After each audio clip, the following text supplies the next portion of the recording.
How to submit corrective actions after your audit. If you've recently had an audit with us, you'll need to submit corrective actions for any findings. This quick video will guide you through the entire process step by step. Once your audit is complete, you'll receive an email with a link to access our portal. This email will include your unique job number and the registered email address used for the audit. Click the link in the email to open the portal.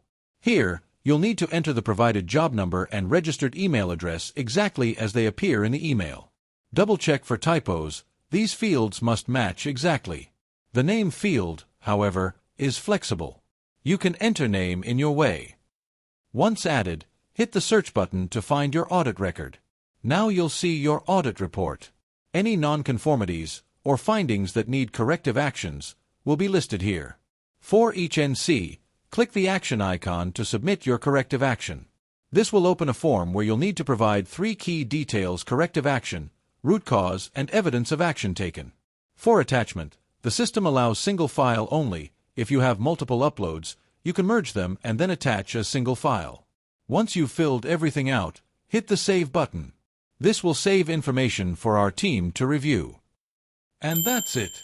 Just repeat the process for any other NCs in your report. Thanks for watching.